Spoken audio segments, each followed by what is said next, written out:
Hello and welcome to Voters Forum. Good afternoon, everyone. It's good to be here again. It's another Saturday, and of course, the 2nd of December 2023, very close to a new year. So I'll say this Happy New Month. My name is Rose Blossom, and of course, you're welcome again to Voters Forum. Remember, we are streaming on all our social media platforms at Galaxy Television on Twitter and on Facebook. And you can also download Galaxy Television app from Google Play Store and Play Store. You don't want to miss any of our live sections because they are promising to be very, very interesting. So today we'll be talking about the arms of government. But of course, I'll be sitting in here pretty until our host gets to join us. And before that, we have a Zoom guest that will join us also, which is Barrister Kingsley Chime. But before we introduce any other guests, of course, let's go on a mini feature, which is an introduction to the arms of government, so you can understand the primary understanding, basically, what we are going to be discussing about. So let's quickly take the mini feature, and when we come back, we will get talking with our Zoom guests, of course. We'll be right back. Yes, all right, you're welcome back. Still on Voters Forum, like you heard, the arms of government. But of course, we have our Zoom guest who has already joined us. That's Comrade Debo Adeniran, who is a public affairs analyst. Comrade, can we have you? Good morning. Yes, it's good to have you today on the show. Thank you for coming.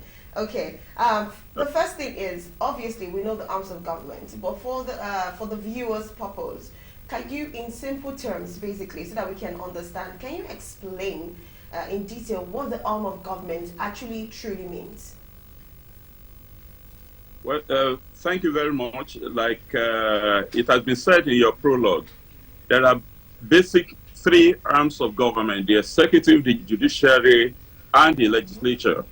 And when you look at the way it is composed and by their nomenclature, you know that the executive executes, the legislature legislates, and the judiciary adjudicates cases or interprets the law made by the legislature with a view to guiding the executive in implementing the laws. And that is why you have various agencies concentrating at the level of executive. The MDAs are the components of different aspects of the work, the job that executive had to execute. So basically, that is the basic understanding of the three arms of government. But then, when you go to their functions, it is more profound than what can be seen on the surface. Mm-hmm. Okay, so please, can you help us, just in a little bit, so we can really, really understand, because a whole lot of people know the three arms of the government, yes, basically. But some of them actually, misplace the priorities or the functions of this arm of government. Can you please, in a very little details, can you explain what their functions are, respectively?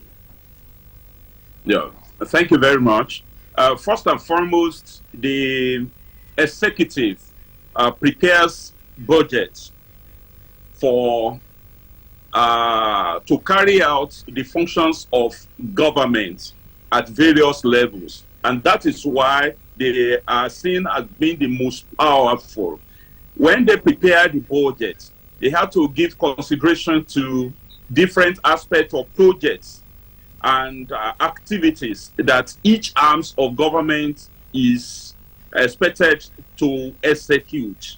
And they also controls the law enforcement agencies, even when the laws that put them in place and guide their activities are made by the legislature. By the sheer number of those that were elected, it shows the level of importance that are attached to each of the arms of government, despite the fact that the judiciary is not directly elected by the people, but the power to elect those that are in the judiciary are vested in the executive and the confirmation by the legislature. So at the level of the executive, for example, in Nigeria, we operate three arms of government: the federal, the state, and the local government. The local government is subsumed under the powers of the state, and that is why most of the times it's difficult to hold local government to account. But then all Yes. the arms of government are supposed to have three tiers. I mean, we have three tiers of government. All the tiers of government are supposed to have three arms: the executive, the legislative, and the judicial aspect of the government. So the executive are the ones, when they put the budget together, they look at infrastructural needs, commercial needs, the recurrent, that is the payment of salaries, emoluments, and all of those things that the people need. But it is the capital arm of the budget that makes the executive so popular, to the extent that everybody wants to curry the favor of the executive so that they will attract one capital project or infrastructural project or the other to their side. And of course, they also pay salaries and emoluments. They appropriate salaries, they appropriate funds for other arms of government. And that is why the principle of separation of power have been so difficult, because the Constitution doesn't make it easy for other arms of government to fund their own activities directly from the first line charge, the federation account. It is only the executive that have been entrusted with the federation, the federation accounts, and to spend money therein. But then the legislative arms at the federal level, we have bicameral legislature, the Senate and the House of Reps. They are actually the direct voice, ear, and nose of the citizenry. They are to represent, first and foremost, they have 3 or 4 functions. They are to represent their own people. They are the voice of the constituents that elected them. If they wanted anything in each of the constituencies or senatorial districts, it is through this legislature that they will send it to the executive through what is supposed to be needs assessment.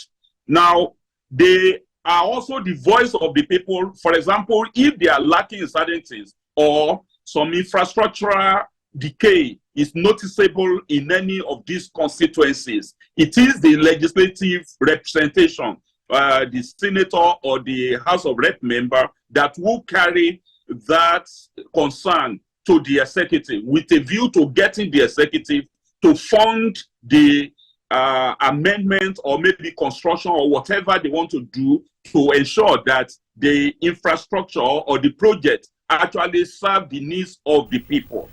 In most cases, the representatives are supposed to have what they call constituency office.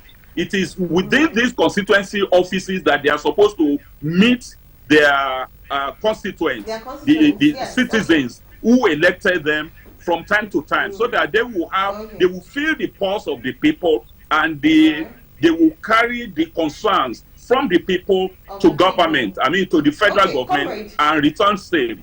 They are also to amend. Comrade, can you hear me? Okay, I'm so sorry to interject, but of course we have our host in the house right now, so I would like to introduce him because I know he has a lot of questions for you too. So, of course, you can just stay with us. Our barrister is already in our house. Barrister, please, you can actually welcome your viewers. Yes, I want to welcome you to this program. It is Voters Forum, as I'm sure has been introduced, and I'm the host of the program. My name is Wale Ogumade, and I've been enjoying our guest, and I hope you too have been enjoying our guest, Comrade Debo Adeniran. He is someone who is versed in this business, and we deliberately chose him because we know that he knows the onions very well, and he's just breaking it down for our own understanding. Particularly those of us who did not study government at the primary, the secondary level. In fact, it's a time to reminisce about what government is all about. Comrade, thank you very much for your introductory remarks. We appreciate you. Thank you. That's right. Maybe after, if you do this type again, we'll just confer a professorial chair. You'll give you a professorial chair.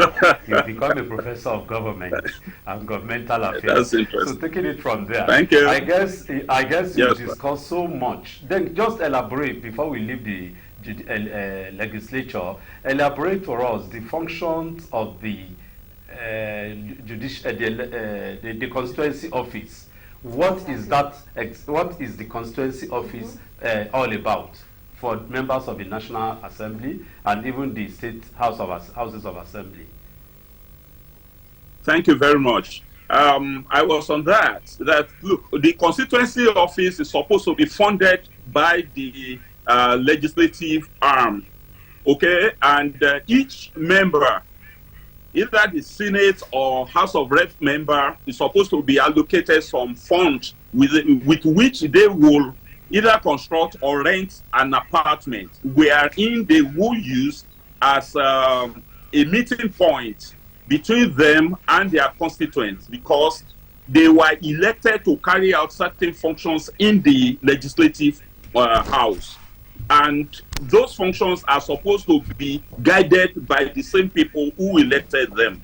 So from time to time, there will be concerns that the constituents will express. It is the representative, it is the job of the representative, either the Senate or the House of Rep, to take a proper note of what the constituents want with a view to taking it to the judiciary for execution in a way. If it is contained, if it is captured in the running budget, then they will be able to do it. If it is not, there could be a need to do supplementary budgeting. And that could be initiated even by the legislature, prompting the executive that, look, we didn't appropriate for this, but it is an emergency. Okay? It will be appropriate for the executive to bring in supplementary budget with which they can execute it. Otherwise, they do virement.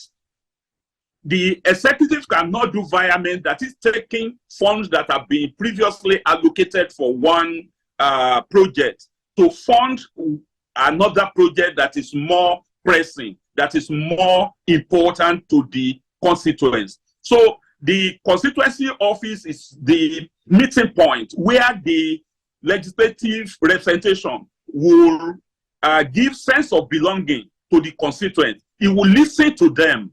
They will express their concern. It will also explain government's point of view to the people, to the understanding of the people. It will do that in the language that they understand.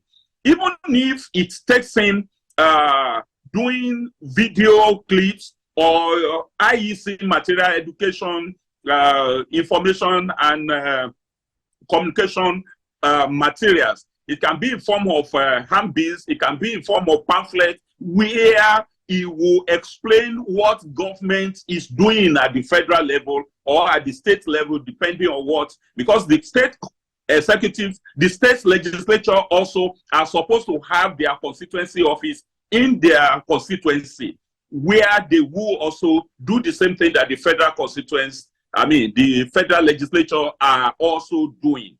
Now, if the people are dissatisfied with the performance of their representative, they will have the opportunity of confronting him with the low side of his performance.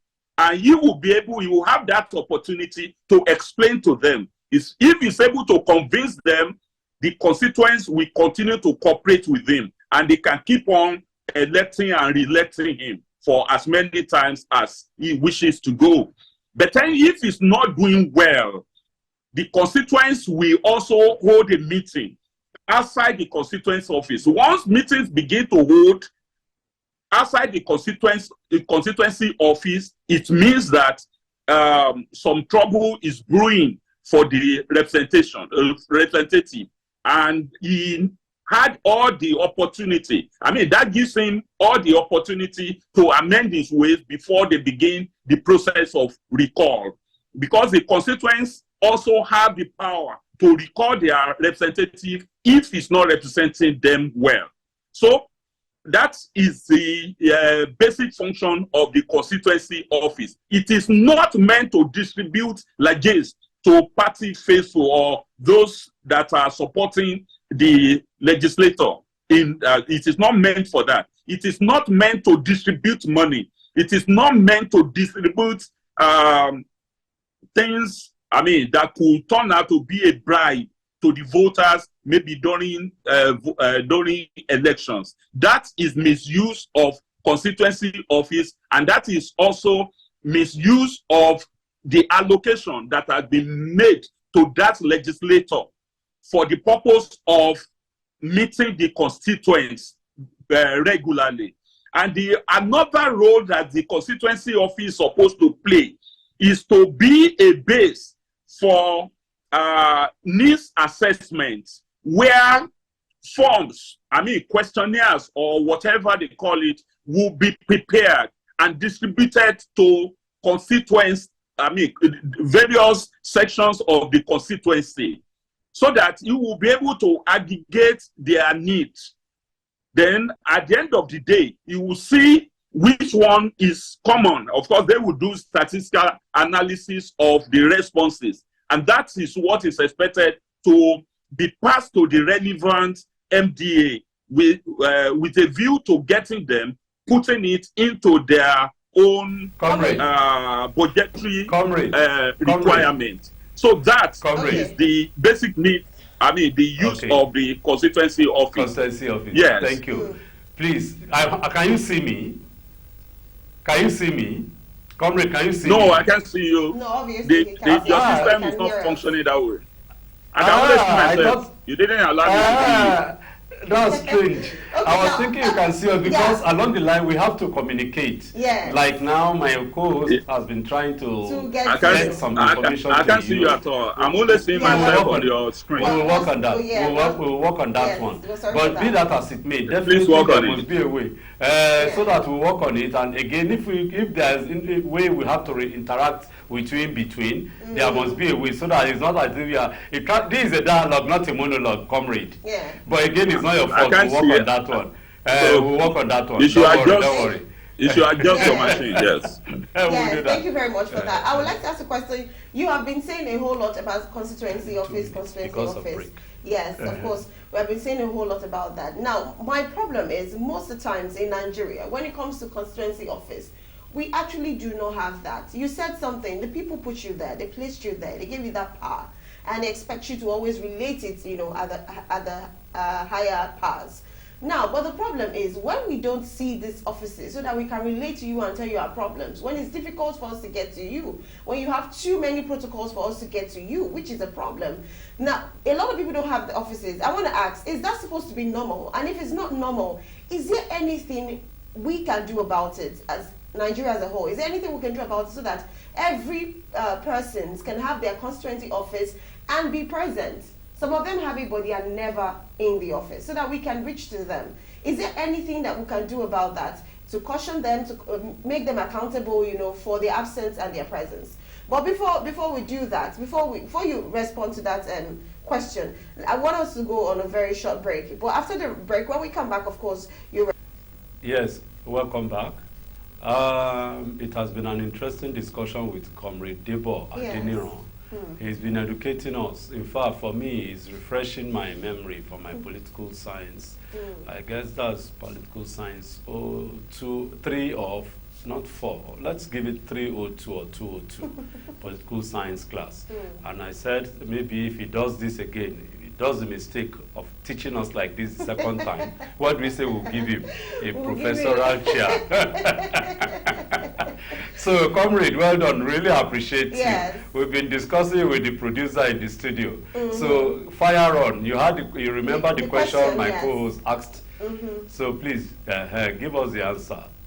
The question is about what we can do if the legislators don't make use of the constituency office the way it has been stipulated. You see, the thing is that naturally human beings are created to be selfish, to be brutish. and to be uncaring. It is the society that removes every human being to be a responsible citizen. The same thing with representation. It is the people that will redirect every leader who doesn't want to lead rightly to the right path. If the constituents don't complain, the leaders or their representative will take them for granted. If it comes to the constituency once in a while and the constituents allow him, welcome him with open arms, with pomp and pageantry, he will assume that everybody is enjoying his representation. That is not responsible legislation. Then the only way to control this is to ensure that we the people who elected these legislators are vigilant. We should know how much has been released to him for the maintenance, for the setting up and maintenance of the constituency office. We can find that out through inquiry at the House of Representatives or the Senate, as it were. It is on their website. Sometimes you don't find it, but you can always find it. Then Freedom of Information Act can compel them to release the amount that has been released to each of the representatives to you. Once you know it, then you should begin to ask questions.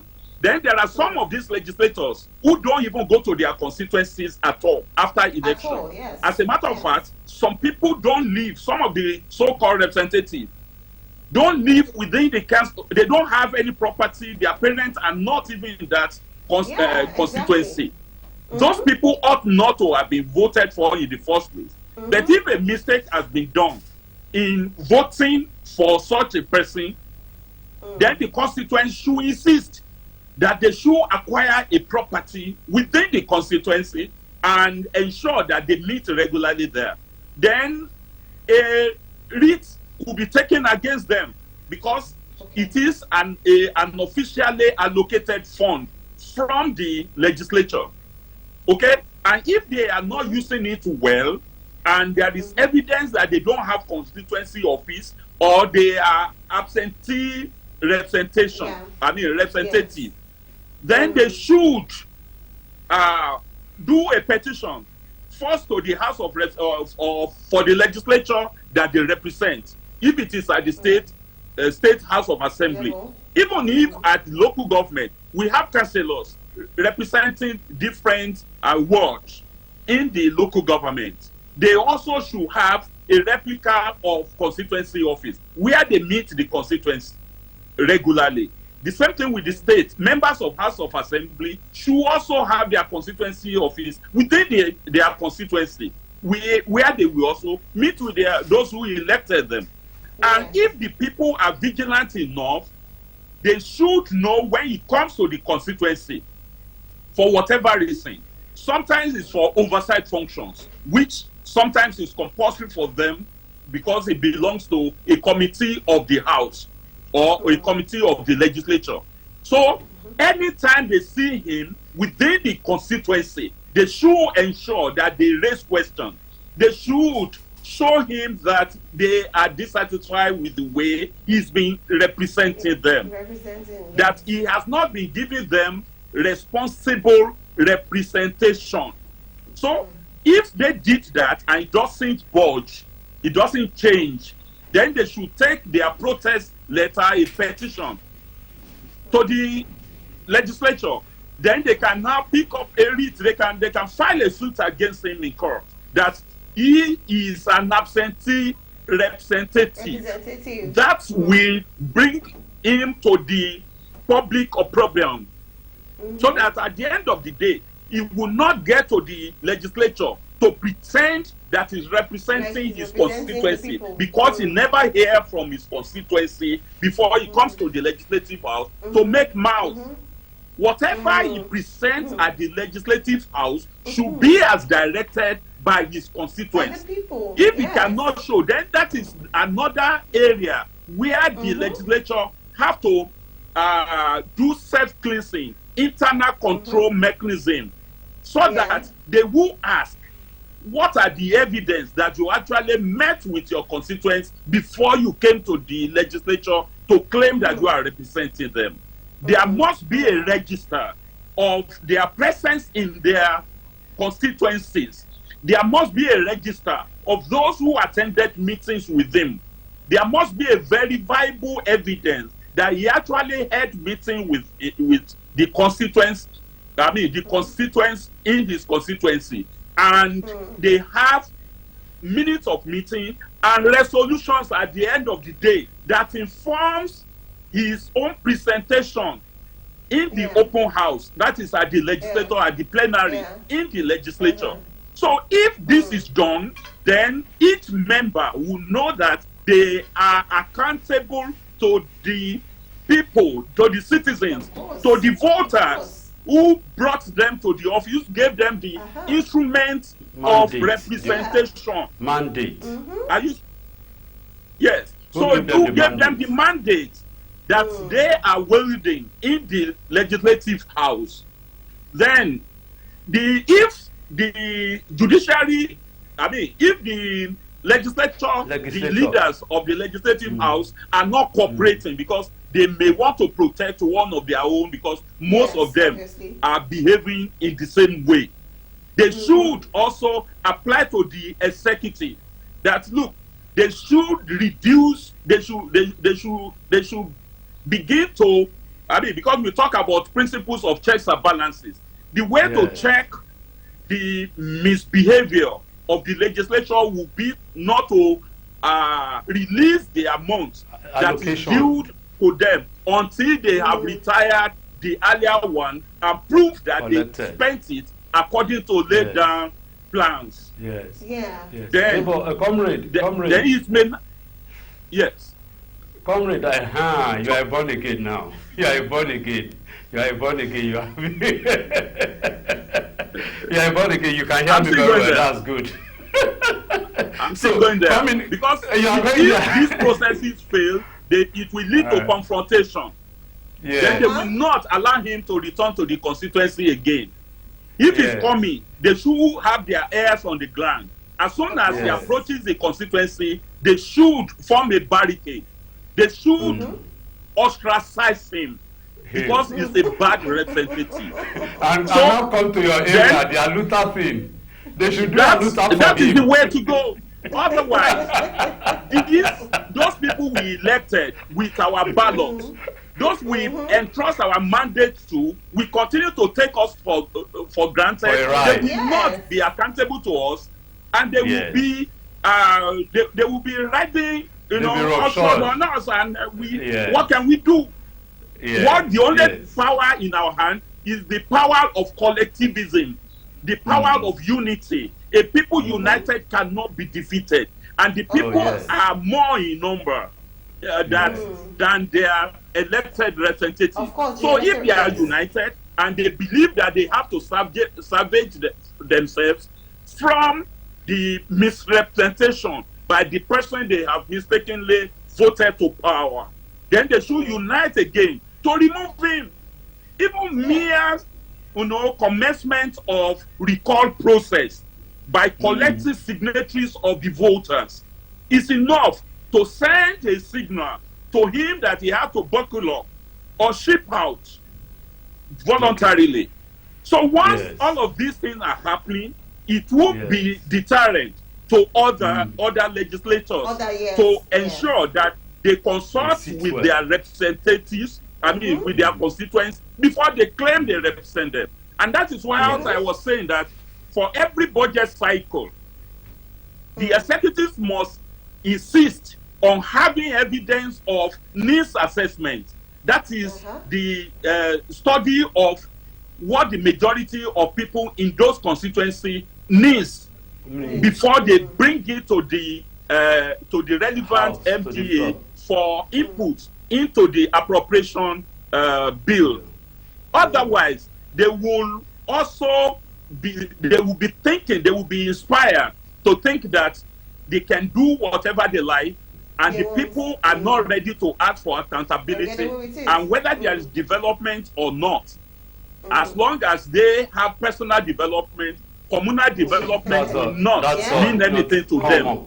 And that is why we discourage people from accepting those who have misrepresented them back into the constituency. They should ostracize them. If they have a house in that place, they should not allow them to enter those houses anymore. And if they have parents, they should ask the parents to go and join their children wherever they are. Once they are misrepresenting them. Yes, comrade, quickly, as we are rounding up now, you have talked about constituency office. We now look at it. That you said it. You didn't just mention that word, constituency project. Do the representatives, either the national or state, have anything to do with constituency project, or to seeing that there are various constituencies developed? Do they have anything in that regard? No, they actually have a lot to do with constituency project, but they don't have to be the one that will handle the resources with which such projects are funded. Funds are not to be handed over. Funds to execute projects in their constituency are supposed to be handled by the executive, and it's not supposed to be handed over to the legislator. Otherwise, they will be doing the job of the executive. But then it is their duty to ensure that the executive executes, projects that will serve the needs of the majority of the people in their constituency. I mentioned it the other time that, look, all of these constituency projects are only supposed to be suggested to the federal government or state government or local government, as it whichever the case is, not to be executed by the legislature. Otherwise, the principle of checks and balances will have been obliterated. Then there won't be equality. I mean, there won't be what do you call it anymore? There won't be separation of power anymore. It means that the legislature has combined the job of executive to his, and he will not be able to play effective oversight function, because if he's the one executing, will he now oversight himself? Even if he does so, will he score himself low? So that will be a kind of usurpation of the function of the executive. But it is his duty to insist that the project desired by his constituents are executed by the executive. It doesn't matter how they get the money, they should look for the money to ensure that development is evenly distributed, and nobody is made to suffer the jeopardy of lopsided governance. And that is why they are legislators. They can impeach the executive if they do not see everybody as part and parcel of the constituency of the executive. Everybody is equal before the law, and the executive should be taken down on that. They should be told, eyeballs to eyeballs, that look, no part of the country or no part of the state of the geographical expression is more important than others. And that is why they have the power of impeachment. And any executive that violates the law, that commits impeachable offense, of course the process is cumbersome, but they can still carry it out, just like the process of recalling their representative. So despite the cumbersomeness of it, we can start at a point and we eventually can complete it if there is unity of purpose among the people. Yes, I agree with you, comrade. Now, within the next 5 minutes in rounding up, we only have 5 minutes, so please, your thoughts will be encapsulated into that. Training members in the various houses in tune with democratic processes is it, are we lacking in Nigeria? Because some of the way our representative behaves, in fact, most of what you have said now, they are lacking in it. There is nothing to show that indeed they are representative. They behave as if they are there as lord of the manor. They are there as the leader or as the rulers. They do not behave as representative, as servants. Are there training programs? Do they go for such training programs? There are training programs. They actually attend those programs. They also know what they are doing that is against the principle of democracy. They just do it with impunity because the people are not united. They keep the people divided. And that is why it is easy for them to take the people for granted. And it is we in the civil society and those of you in the media that are supposed to re-educate the people on how to keep themselves united. They should not allow politicians to divide them along religious line, along ethnic line, along whatever primary consideration they may want to divide. Because once the people are divided, they can't fight in unison. Of course, yes. They can't fight with one voice, and they cannot tow the same cause. I mean, and that is why politicians find it easy. They know that they are cheating on us, but because we are not fighting back, because we have been made so poor that everything they throw at us, we keep our mouth shut.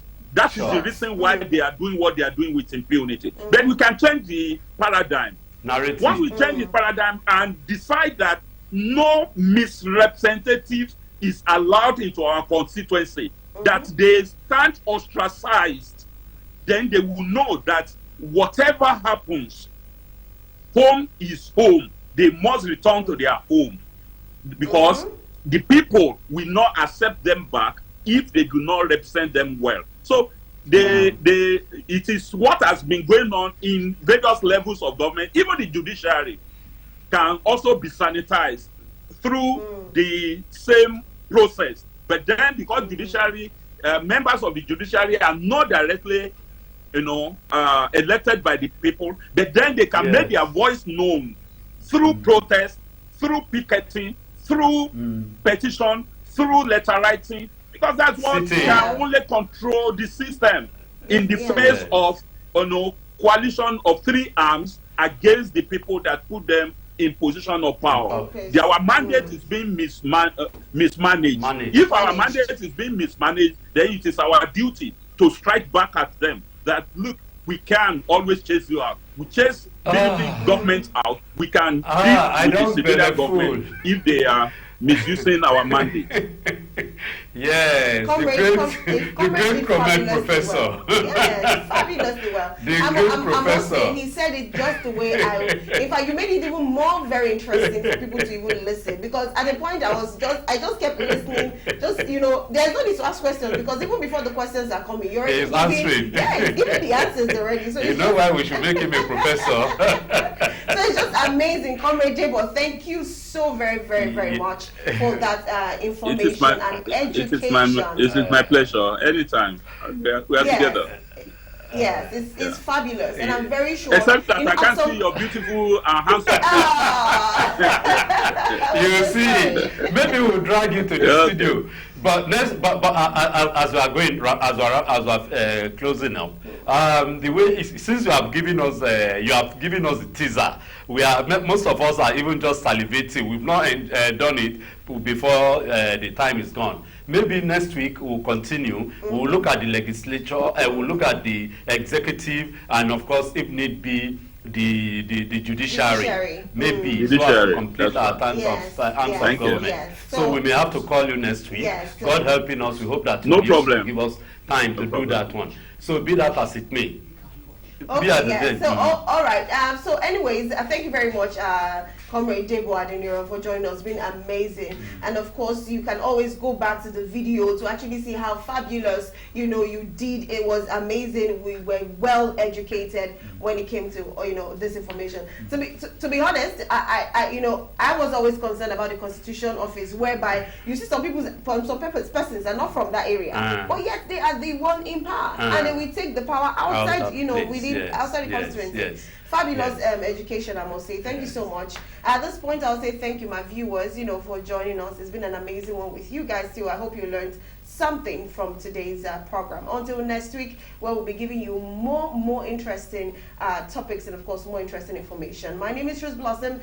Have a fabulous weekend. And, of course, let me be the first person to tell you this. Merry Christmas in advance. Yes, I was telling you, Merry Christmas in advance. People did not want Christmas to come this year, and I lie when I talk. Christmas will come gidigba. If you like, get prepared. If you like, don't get prepared. This time last year or 2 years ago, you see those women selling. This Christmas will not change. This Christmas will not change in Yoruba. They have a way of saying it, but everybody kept quiet so that because there is no money. No money, there is money, we will celebrate. Don't worry. God keeping us, we will celebrate. And comrade, till next week, and all of us till next week, have a great week. Don't run against the law. Great.